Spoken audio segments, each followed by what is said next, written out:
ಹೇ ಬ್ಯೂಟಿಫುಲ್ಸ್, ಎಲ್ಲರಿಗೂ ನಮಸ್ಕಾರ. ಇವತ್ತು ನಮ್ಮ IPL finals RCB versus Punjab Kings. So ನಮ್ಮ RCB ಫೈನಲ್ ಮ್ಯಾಚ್ ನೋಡಕ್ಕೆ ನಾವೆಲ್ಲರೂ ರೆಡಿಯಾಗಿ ಕುತ್ಕೊಂಡಿದ್ವಿ. ಅದಕ್ಕೆ ನಮ್ಮ ಅಪ್ಪ ನನಗೆ ನಮ್ಮ ಅಕ್ಕಗೆ ಚಿಕನ್ ತಂದಿದ್ರು, ಅವರಿಬ್ರು ಪಫ್ ತಿಂದ್ರು. ನಮ್ಮ ಅಪ್ಪ ಅವ್ರ ಫೇವ್ರೇಟ್ ಔಟ್ಫಿಟ್ ಅಲ್ಲಿ ರೆಡಿಯಾಗಿ ಕುತ್ಕೊಂಡಿದ್ರು. ಚಿಕನ್ ತುಂಬಾ ಚೆನ್ನಾಗಿತ್ತು ಅಂಡ್ RCB ಬ್ಯಾಟಿಂಗ್ ಮಾಡ್ತಿತ್ತು. ನಮ್ಮ ಅಪ್ಪ ಊರಿಂದ ಅದೇನೋ ತಂದಿದ್ರು, ಅದೇನೋ ತುಂಬಾ ಡಿಫ್ರೆಂಟ್ ಆಗಿದೆ. ನಿಮಗೆ ಗೊತ್ತಿದ್ರೆ ಕಮೆಂಟ್ ಮಾಡಿ.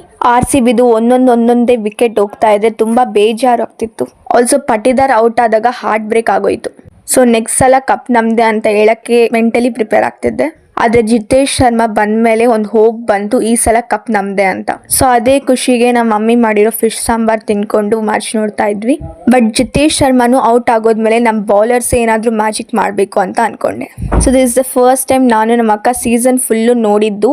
ಅದಕ್ಕೆ RCB ವಿನ್ ಆಗೇ ಆಗಬೇಕು ಅಂತ ತುಂಬಾ ಪರ್ಸ್ನಲ್ ಆಗಿ ತಗೊಂಡ್ಬಿಟ್ವಿ. ಹಾರ್ದಿಕ್ ಪಾಂಡ್ಯ ಮತ್ತೆ ಕೃಣಾಲ್ ಪಾಂಡ್ಯ ಬ್ರದರ್ಸ್ ಅಂತ ನಮ್ಮ ಅಕ್ಕಗೆ ಗೊತ್ತಿರಲಿಲ್ಲ. ನಾನು ಹೇಳಿದ ತಕ್ಷಣ ಶಾಕ್ ಆಗ್ಬಿಟ್ಲು, ನೆನ್ನೆನೇ ತಿಳ್ಕೊಂಡ್ಲು. ಸೊ ವೆಯ್ಟ್ ಮಾಡಿ ಮಾಡಿ ಮಾಡಿ ಮಾಡಿ at last match became very emotional. ಯಾರು ನೋಡಿದ್ರು ಅಳ್ತಿದ್ರು, ಲಾಟ್ ಆಫ್ ಟಿಯರ್ಸ್.